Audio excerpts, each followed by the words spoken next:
आज हम लोग भारतीय संविधान एक अनवरत अध्ययन सीरीज में आगे बढ़ते हुए अध्ययन करेंगे भारत में राज्यों का पुनर्गठन। भारत में राज्यों के पुनर्गठन की बात करें तो आज़ादी के साथ साथ भारत में राज्यों के पुनर्गठन की भी एक समस्या विकराल रही और इस समस्या से निजात पाने के लिए काफ़ी लंबा संघर्ष करना पड़ा, जिसमें हम लोग देखते हैं सरदार वल्लभ भाई पटेल की एक महती भूमिका रहती है और उस महती भूमिका के कारण सरदार वल्लभ भाई पटेल को एक उपाधि दी जाती है कि उन्हें भारत का बिस्मार्क कहा जाता है। और वास्तविकता में जर्मनी का जो बिस्मार्क था उसने उतनी महानता का काम नहीं किया था जितना हिंदुस्तान में सरदार वल्लभ भाई पटेल ने किया था। वल्लभ भाई पटेल को अगर देखेंगे तो जर्मनी के बिस्मार्क को देखेंगे तो लगभग 300 रियासतों का ही 300 क्षेत्रों का ही एकीकरण या 300 राज्यों का ही एकीकरण करता है, लेकिन हिंदुस्तान में अगर देखेंगे तो आज़ादी के समय लगभग 565 देशी रियासतें थी और उन रियासतों के एकीकरण में भारत के संविधान निर्माताओं और उन संविधान निर्माताओं में सर्वप्रथम सरदार वल्लभ भाई पटेल की महती भूमिका रहती है और उस महती भूमिका के कारण सरदार वल्लभ भाई पटेल के जन्म दिवस को आज हिंदुस्तान राष्ट्रीय एकता दिवस के रूप में मनाता है। हम लोग राज्यों का पुनर्गठन कैसे हुआ, राज्यों का गठन कैसे हुआ, इसी पर चर्चा करेंगे। इसकी शुरुआत करते हैं आज़ादी के साथ ही। जैसे ही देश की दस्तक होती है आज़ादी के साथ तो आज़ाद भारत में सर्वप्रथम भाषा के आधार पर राज्यों के गठन की मांग शुरू हो गई। सर्वप्रथम भाषा के आधार पर राज्यों के गठन की मांग शुरू हो गई। राज्य पुनर्गठन अधिनियम, राज्य पुनर्गठन गठन हिंदुस्तान जैसे ही आजादी की दहलीज में दस्तक देता है, भारत में भाषा के आधार पर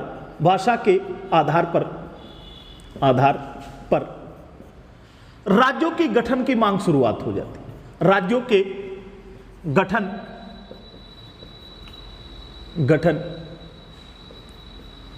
की मांग शुरू हो गई और इस मांग को ध्यान में रखते हुए सर्वप्रथम किया क्या गया तो आप देखेंगे तत्कालीन संविधान सभा के अध्यक्ष डॉक्टर राजेंद्र प्रसाद, संविधान सभा के अध्यक्ष डॉक्टर राजेंद्र प्रसाद जी ने इस समस्या के समाधान के लिए भाषाई प्रांत आयोग का गठन किया। भाषाई प्रांत आयोग का गठन किया, प्रांत आयोग का गठन किया और इस भाषाई प्रांत आयोग के अध्यक्ष जो बनाए गए, इस भाषाई प्रांत आयोग का गठन किया गया 27 नवंबर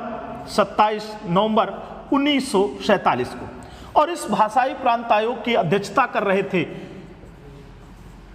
एसके धर साहब और इस पे 4 सदस्यीय परिषद थी। 4 सदस्यीय परिषद का प्रावधान था। इस पे 4 सदस्य थे और अध्यक्षता कौन कर रहा था? एसके धर साहब। इस आयोग ने क्या किया, वर्ष 1948 में एक डेट देखेंगे, इस आयोग ने अपनी रिपोर्ट जो सौंपी, रिपोर्ट कब सौंपी? रिपोर्ट सौंपी 10 दिसंबर 1948 को, 10 दिसंबर 1948 को। अब इस रिपोर्ट में देखेंगे क्या कहा गया, तो रिपोर्ट को अगर आप एनालिसिस करेंगे तो रिपोर्ट में भाषाई प्रांत आयोग के द्वारा जो रिपोर्ट पेश की जा रही है उसमें 2 प्रमुख बातें कही गई। एक प्रमुख बात यह थी कि भाषा के आधार पर राज्यों का गठन नहीं किया जाना चाहिए। अब क्यों भाषा के आधार पर नहीं गठन किया जाना चाहिए? तो एक तो भारत में विविधता है, वो भाषाई विविधता भी है, जातिगत विविधता भी, भौगोलिक विविधता भी है, विभिन्न प्रकार की विविधता है। तो उन विविधताओं के मध्य में अगर भाषा के आधार पर गठन किया जाता तो आप एक वाक्य से समझ सकते हैं कि हिंदुस्तान के विषय में कहा जाता है कि कोस कोस में पानी बदले 4 कोस में बानी, कोस कोस में बानी बदले 4 कोस में पानी। अब अगर क्या है, कोस कोस में बाणी बदल जा रही, बानी बदल जा रही, भाषा बदल जा रही और भाषा के आधार पर राज्यों का गठन किया जाएगा तो भारत में राज्यों की लाइन लग जाएगी, तो उस राज्यों की बहुलता ना हो पाए या उसकी मांग के कारण समस्या हिंदुस्तान में न उत्पन्न हो पाए, इसलिए भाषा के आधार पर राज्यों का गठन करना मुश्किल था और इस बात को नकार दिया गया। दूसरा, किस आधार पर राज्यों का गठन किया जाए, तो उसने बताया कि 3 आधार हो सकते हैं राज्यों के गठन के। एक पहला आधार क्या है, भौगोलिक पृष्ठभूमि को देख करके, भौगोलिक पृष्ठभूमि को ध्यान रखा जाए, और दूसरा प्रशासनिक दृष्टिकोण को ध्यान रखा जाए, प्रशासनिक क्षेत्र को ध्यान रखा जाए, और तीसरा वित्तीय आधार। ये तीन प्रथम आधार बताए कि क्या कहते हैं, भौगोलिक, प्रशासनिक और वित्तीय, तीनों आधारों पर क्या किया जाए, किसी भी प्रांत का गठन किया जाना चाहिए, ना कि भाषा के आधार पर। इस रिपोर्ट के पश्चात आप देखेंगे यहां से बार बार प्रश्न पूछे गए। अब हम लोग चलते हैं, इसकी प्रतिक्रिया क्या हुई। भाषा के आधार पर जो मांग कर रहे थे उन लोगों ने क्या किया, इस प्रक्रिया को पुनः दोहराना शुरू किया। उन्होंने वो रिपोर्ट से संतुष्ट नहीं रहे। जब वो रिपोर्ट से संतुष्ट नहीं रहे तो पुनः भारत सरकार ने क्या किया, उस समय देखा गया कि एक सम्मेलन होने वाला था 1948 में भारतीय राष्ट्रीय कांग्रेस का, जो हिंदुस्तान की एक ऐसी संस्था थी जिसने आजादी में महती भूमिका निभाई थी, और उसकी भूमिका के कारण संविधान सभा में भी बहुत सारे लोग भारतीय राष्ट्रीय कांग्रेस से या स्वतंत्रता संग्राम में लड़ने वाले लोग रहे। अब आप देखेंगे तो यहां पर क्या किया गया, वर्ष 1948 में, यहां पर आपको ध्यान रखना है 1948 में इंडियन नेशनल कांग्रेस, भारतीय राष्ट्रीय कांग्रेस का जयपुर में अधिवेशन हुआ। कहां पर अधिवेशन हुआ, जयपुर में अधिवेशन हुआ। और इस जयपुर में जो अधिवेशन हो रहा, इस अधिवेशन में एक समिति का गठन कर दिया गया, एक समिति का गठन कर दिया गया इसी भाषाई प्रांत आयोग के, भाषा के आधार पर प्रांतों के गठन की समस्या के समाधान के लिए। इसका नाम रखा गया JVP। और इस JVP समिति में देखते हैं जैसे जवाहरलाल नेहरू जी हैं, जवाहरलाल नेहरू जी, लाल नेहरू जी, वल्लभ भाई पटेल जी, वल्लभ भाई पटेल जी, वल्लभ भाई पटेल जी, और VP से पट्टाभी सीतारमैया, पट्टाभी सीतारमैया, सीतारमैया। ये गांधीवादी एक विचारक थे रमैया, और गांधी जी के अनुयायी भी थे, गांधीवादी विचारों पर चलने वाले व्यक्ति भी थे, जिन्होंने भारतीय राष्ट्रीय कांग्रेस का इतिहास भी लिखा। ये तीन व्यक्तियों की समिति गठित की गई, और इस समिति ने क्या किया, जब अपनी रिपोर्ट पेश की तो इसने भी अपनी रिपोर्ट में वही बात दोहराई कि भाषा के आधार पर राज्यों का गठन नहीं किया जा सकता, भाषा के आधार पर राज्यों की गठन की मांग को ठुकरा दिया। और इसने जो रिपोर्ट पेश की थी वो 1 अप्रैल 1949 को अपनी रिपोर्ट पेश की, और रिपोर्ट में पुनः वही बात दोहराई गई कि राज्यों का गठन भौगोलिक दृष्टिकोण को ध्यान में रखते हुए, वित्तीय संसाधनों का बंटवारा भी समुचित तरीके से हो, इस बात को ध्यान रखा जाए, तथा प्रशासन भी बेहतर तरीके से संचालित किया जा सके। इन्हीं तीन बिंदुओं को ध्यान में रख करके फिर सिफारिश की गई कि भाषा के आधार पर प्रांतों का गठन नहीं किया जा सकता। अब आप देखेंगे इस रिपोर्ट की प्रतिक्रिया स्वरूप क्या हुआ। इस रिपोर्ट के प्रतिक्रिया के पश्चात एक शुरुआत हो जाती है। मद्रास में एक व्यक्ति का नाम रहता पोट्टी श्री रमल्लू, और पोट्टी श्री रमल्लू जी के नेतृत्व में क्या किया गया, एक आंदोलन शुरू हो गया, और उसमें उन्होंने आमरण अनशन किया। आप देखेंगे मद्रास प्रांत एक चर्चित प्रांत था उस समय का, मद्रास प्रांत, और बड़ा प्रांत भी था। मद्रास प्रांत के एक नेता थे पोट्टी श्री रमल्लू, पोट्टी श्री रामल्लू जी, पोट्टी श्री रामल्लू जी। इन्होंने क्या किया, आमरण अनशन कर दिया, आमरण अनशन कर दिया, अनशन। और आमरण अनशन क्यों कर रहे हैं, तमिल भाषियों के लिए, तमिल भाषियों के लिए भाषा के आधार पर, भाषा के आधार पर एक राज्य, अलग राज्य या पृथक राज्य की मांग कर रहे हैं। 56 दिन के आमरण अनशन के पश्चात, 56 दिन इनका आमरण अनशन चला, और 56 दिन के आमरण अनशन के पश्चात 15 दिसंबर 1952 में इनका देहावसान हो गया, इनकी मृत्यु हो गई। और जैसे ही इनकी मृत्यु हो गई, मृत्यु के कारण यह आंदोलन हिंसक हो गया, मृत्यु के कारण आंदोलन हिंसक हो गया।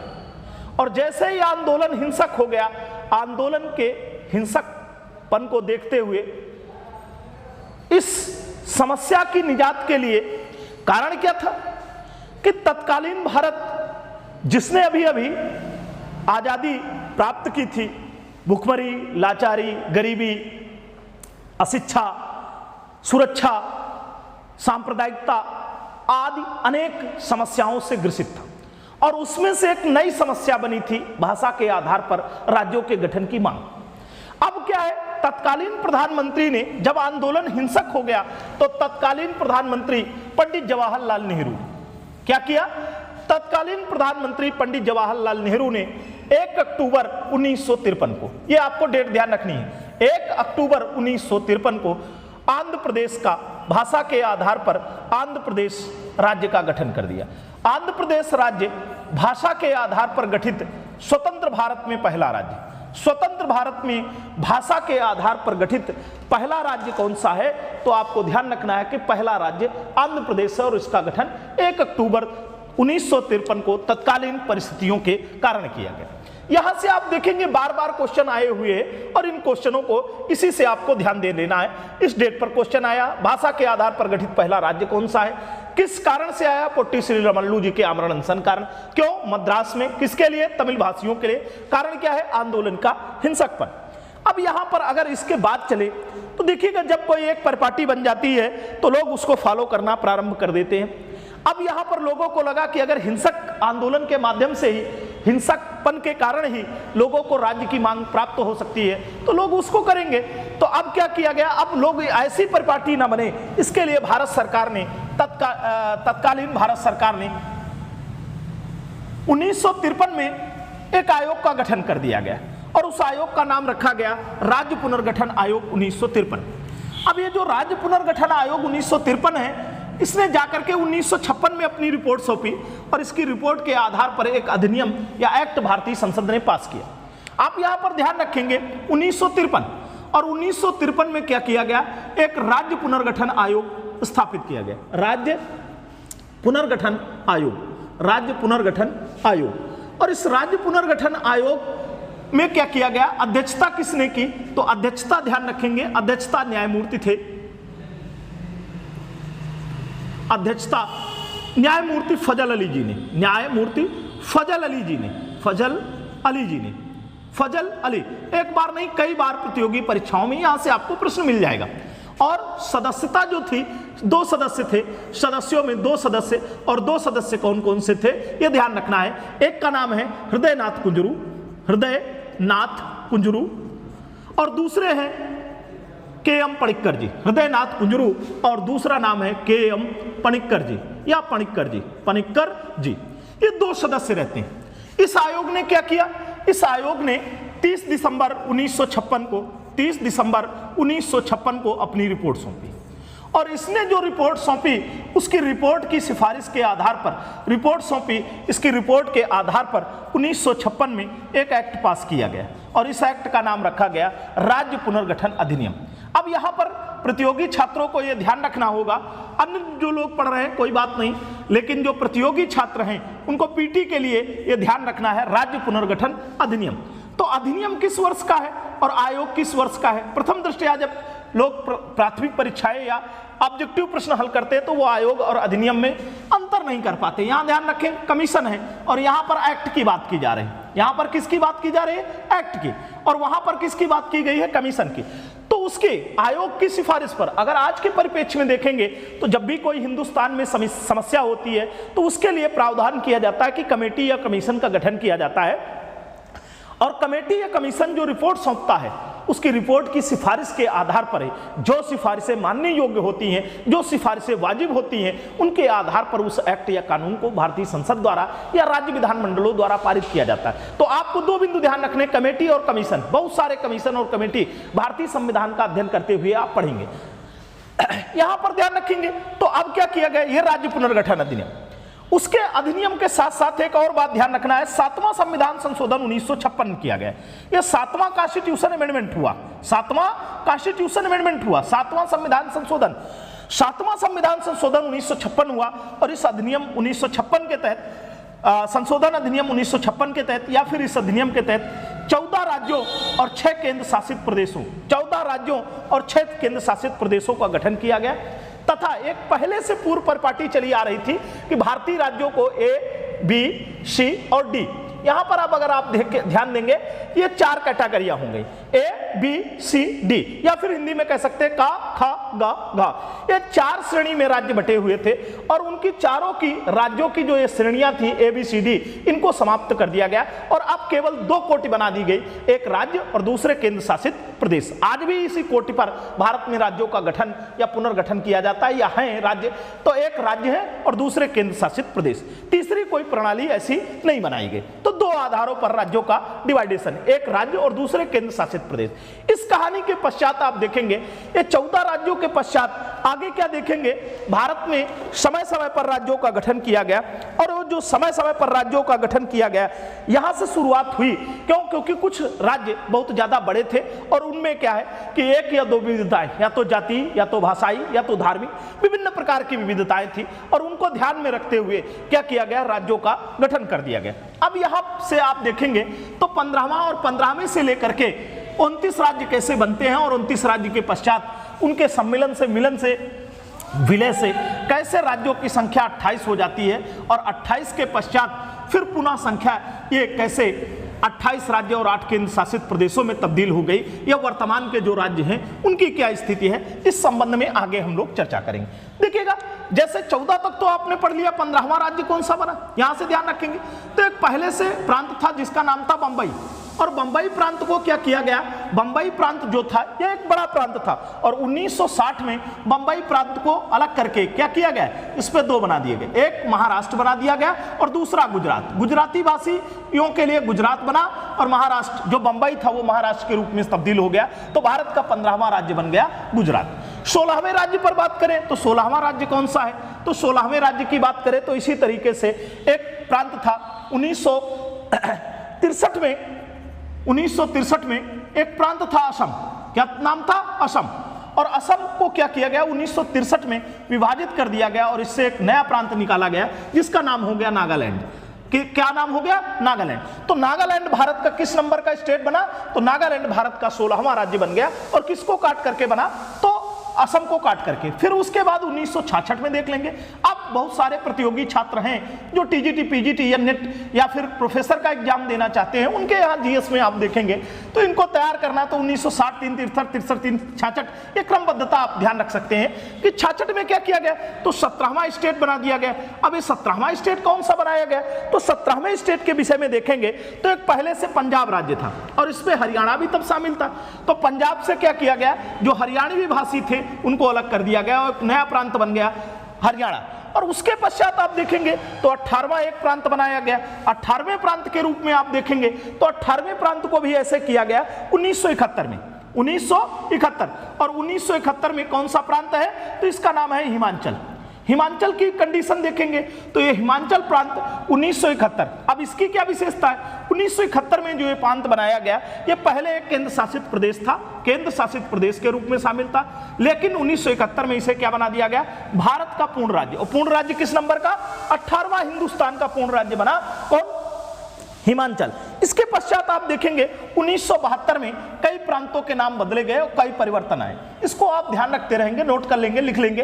देखिएगा, अगर आप इसको या तो बार बार अध्ययन करें वीडियो चला करके, और या फिर आप क्या करें कि आपके पास अगर कहीं कोई मैटर नोट नहीं है तो इसका स्क्रीनशॉट ले लें, या फिर आप इसको आप रोक रोक करके लिख सकते हैं और एक बार लिखने के पश्चात आपकी समस्या इस पार्ट की संबंधी समाप्त हो जाएगी। अब उसके बाद देखेंगे आप इनके क्रमबद्धता को देखेंगे। उत्तर प्रदेश लोक सेवा आयोग या सिविल सेवा में कई बार ये प्रश्न क्या किया गया है, रिपीट किया गया है, केवल क्रम व्यवस्थित करने के लिए। उसके पश्चात आप देखेंगे 1972 में देखेंगे तो 3 प्रांत है और तीनों प्रांत 19, 20, 21 और 21। इन तीनों के लिए देखिएगा एक सन है वर्ष 1972। वर्ष 1972 में क्या किया गया, एक 19वां प्रांत, एक 20वां प्रांत और एक 21वां प्रांत। इन किसे बनाया गया, 19वें प्रांत के रूप में मणिपुर भी एक ऐसा स्टेट था। मणिपुर पहले क्या था, मणिपुर एक केंद्र शासित प्रदेश था और इसे पूर्ण राज्य का दर्जा कब तब्दील किया गया, 1972 में। और किस नंबर का, 19वां राज्य बना। किस नंबर का बना, 19वां राज्य मणिपुर बना। और कब, 1972 में। पहले क्या था, केंद्र शासित प्रदेश। 20वें राज्य के रूप में देखेंगे तो ऐसी ही कहानी मिलती है त्रिपुरा की और ऐसी ही कहानी है मेघालय की। कौन कौन से, मणिपुर, त्रिपुरा और मेघालय। आप पूर्वोत्तर के 7 सिस्टर्स में देखेंगे ये राज्य आपको मिल जाएंगे। मेघालय इन तीनों की कहानी कब क्या है, यहां पर आपको ध्यान रखना है। वर्ष एक ही है 1972, बशर्ते क्रम है 19वां, 20वां और 21वां। 19वां राज्य मणिपुर बना, पहले केंद्र शासित था फिर पूर्ण राज्य बना। त्रिपुरा पहले केंद्र शासित था फिर पूर्ण राज्य बना। 21वां मेघालय पहले केंद्र शासित था और फिर पूर्ण राज्य बना। ये आप कहानी इनकी ध्यान रखेंगे। पहले इनकी कोटि क्या है, केंद्र शासित प्रदेश के रूप में है, और फिर उसके पश्चात क्या है, पूर्ण राज्य बन रहे हैं, और ऐसा तीनों के साथ है। 1972 के पश्चात आप और आगे चलते हैं तो सिक्किम की कहानी। सिक्किम की कहानी भाग 1 में आपको पढ़ाई जा चुकी है, आर्टिकल 2 के तहत। आर्टिकल 2 के तहत पढ़ाई जा चुकी है। सिक्किम को देखेंगे तो 22वें राज्य के रूप में कौन आता है, सिक्किम। अब 22वें राज्य के रूप में सिक्किम की कहानी क्या है, तो यहां पर दो संध्यान ध्यान रखने हैं, 1974 और 1975। 1974 पर देखेंगे तो 1974 पर क्या कहानी है, 1974 में देखेंगे तो एक 35वां संविधान संशोधन हुआ, 35वां कॉन्स्टिट्यूशन अमेंडमेंट और 36वां कॉन्स्टिट्यूशन अमेंडमेंट। प्रतियोगी छात्रों से बार बार ये प्रश्न किए गए। 1974 में इसको 2 का एक आर्टिकल क्रिएट किया गया था और सिक्किम को संयुक्त राज्य बनाया गया था। पहले पूर्ण राज्य नहीं बनाया गया, संयुक्त राज्य बनाया गया, एसोसिएट स्टेट। बार बार ध्यान रखेंगे, संयुक्त नहीं बात कर रहे हैं, संयुक्त की बात कर रहे हैं। और यह संयुक्त राज्य का दर्जा किस राज्य के रूप में, पूर्ण राज्य के रूप में तब्दील हो गया और 2 का को समाप्त कर दिया गया। कब, 36वें संविधान संशोधन 1975 द्वारा। 23वें और 24वें और 25वें राज्य के रूप में देखें तो फिर एक वर्ष आपको मिलता है, फिर एक वैसा ही वर्ष मिलता है जैसे 1972। 1987 की बात करें, 1987 में तो 23वां, 24वां और 25वां ये स्टेट मिल जाएंगे, तीनों का एक वर्ष है 1987। 1987 में 23वें, 24वें और 25वें राज्य के रूप में किनका निर्माण किया गया, तो आप यहां पर ध्यान देंगे, मिजोरम पहले एक केंद्र शासित प्रदेश था और इसको क्या किया गया, मिजोरम को क्या किया गया, केंद्र शासित प्रदेश से पूर्ण राज्य का दर्जा प्रदान कर दिया गया। 24वें राज्य के रूप में देखेंगे तो अरुणाचल को बना दिया गया। अरुणाचल ये 24वां राज्य बन गया, 1987 में ही है, वर्ष इसका ध्यान रखना है। और 25वें राज्य के रूप में किसका नाम आया है, गोवा।